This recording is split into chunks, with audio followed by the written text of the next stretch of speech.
The Girls Who Felt the Harmonies of the Universe, a podcast by Ariana Jane McKenzie and Rachel Rampat.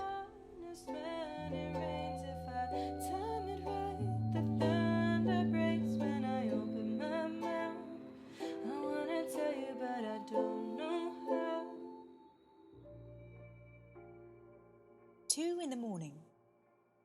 A dark house, many years ago. A young girl sits on the windowsill and stares at the moon.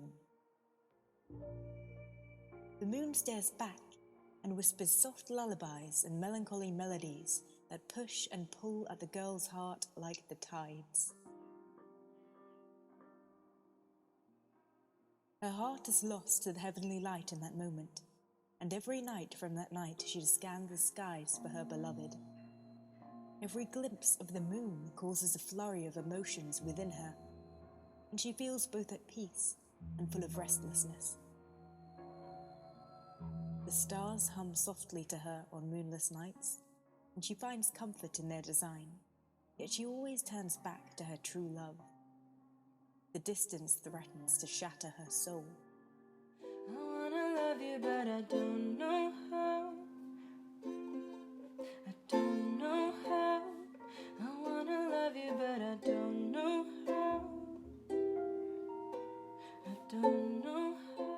The same night, few countries and a time zone away, another girl has stumbled her way onto the small balcony outside her bedroom, careful not to wake anyone else. The city bustles incoherently beneath her, and the artificial lights flicker and threaten to overwhelm her. She blinks the sleep from her eyes and listens again for the sound of music that has seeped through her dreams. It may just be the people next door, who are often loud and inconsiderate, but something tells her this time it is different.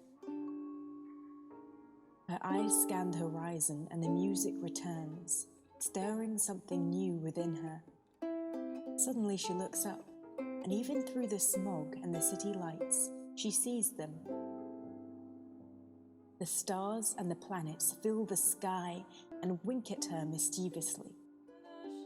Shake what's left of me loose, just to hear me cry mercy.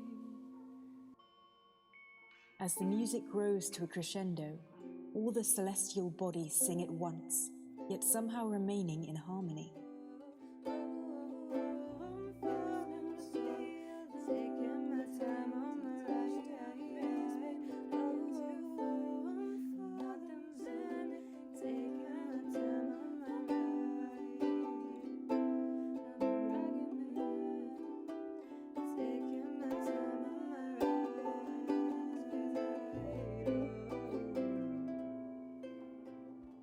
The girl stands in awe as the symphonies of the universe unfold around her, and tears stream down her face.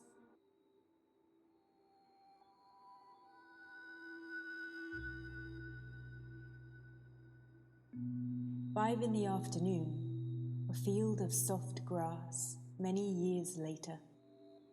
Two girls lay on their backs and stare at the sky, both shy to share the love of the infinite within their souls. Let me set sail with cheap words, so I patched up every leak that I could, till the plane grew too heavy.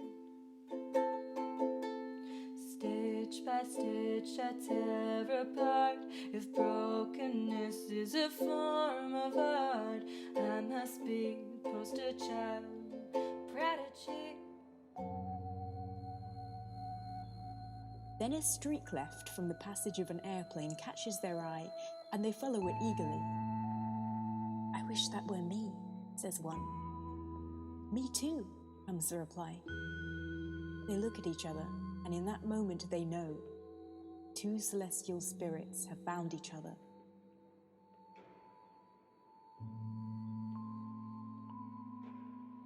Addy teaches Rady to listen to the dulcet tones of her beloved moon and how they change with its waxing and waning. Rady tells Addy of the planets and their place in the galactic orchestra. Together, they sing along with the songs of the stars.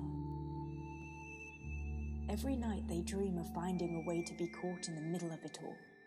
of floating far above the mundane affairs of earthly life and experiencing the pure joys and harmonies of the universe.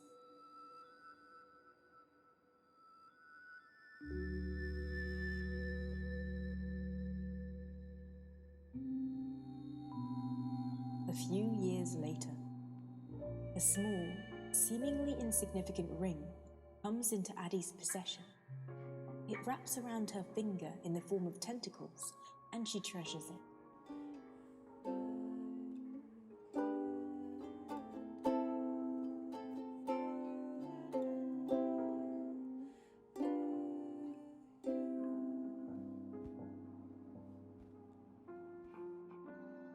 One night, she falls asleep wearing the ring, and the light of the moon creeps in through the window and wraps itself around her. She finds herself suddenly floating through empty space, surrounded by the sounds of the universe and illuminated by the light of 1,000 celestial bodies. She flits from planet to planet, too overwhelmed to stop in one place too long. Yet she could not continue this voyage without Rady, so she turned back toward Earth and realized that even her home planet sang with the rest of the heavens. The same night, Rady wakes up to a cool breeze and the soft light of the moon. Addy is sitting on the windowsill, and the sounds of the galactic orchestra fill the room. "I found a way, Rady! We're finally going to be up there among it all." Rady does not hesitate. She takes her friend's hand and jumps into empty air. But she is not worried. Neither of them are. They're finally going home.